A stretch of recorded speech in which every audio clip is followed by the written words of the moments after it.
കിട്ടുകാരെ ഇതെന്താ വേറൊരു ഒരു പേപ്പർ. ഈ പേപ്പറും നമ്മൾ ചിലവാക്കാതിരുന്ന ഈ 10 രൂപയും ഒരേ തുല്യമാണ്. ഈ പേപ്പർ നമ്മൾ എഴുതാനും ഉപേക്ഷിച്ചത് തന്നെ. പക്ഷേ ഈ 10 രൂപ നമ്മൾ ചിലവാക്കാതെ വെച്ച് കഴിഞ്ഞാൽ ഈ പേപ്പർ പോലെ തന്നെയാണ്, ഒരു ഉപകാരവും ഇല്ല, ചുമ്മാ വെറും വേസ്റ്റാന്ന് വേണമെങ്കിൽ പറയാം. ഈ 10 രൂപ നമ്മൾ ചിലവാക്കിയാൽ മാത്രമേ അതിൻ്റെ മൂല്യമുള്ളൂ, അല്ലെങ്കിൽ ഈ പേപ്പർ പോലെ. ഈ 10 രൂപ കൊടുത്ത് ഈ പാളേജ് ബിസ്ക്കറ്റ് 10 രൂപയുടെ ഒരു കവർ മേടിച്ചാലോ വാല്യൂ ഉണ്ട്. കാരണം ഒരാളെ വിശപ്പ് മാറും. മനുഷ്യനാണെങ്കിലും മൃഗമാണെങ്കിലും ഒരു തെരുവിൽ കിടക്കുന്നൊരു മിണ്ടാപ്രാണിക്ക് കൊടുത്താലും തെരുവിൽ കിടക്കുന്നൊരു മനുഷ്യന് കൊടുത്താലും നമുക്ക് പിന്നീടൊരു മരണശേഷം ഉപകാരം ഉണ്ടാകും.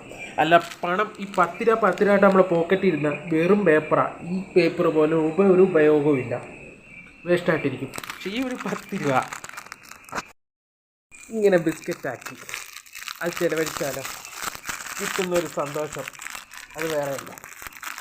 അതാണ് എൻ്റെ തിയറി.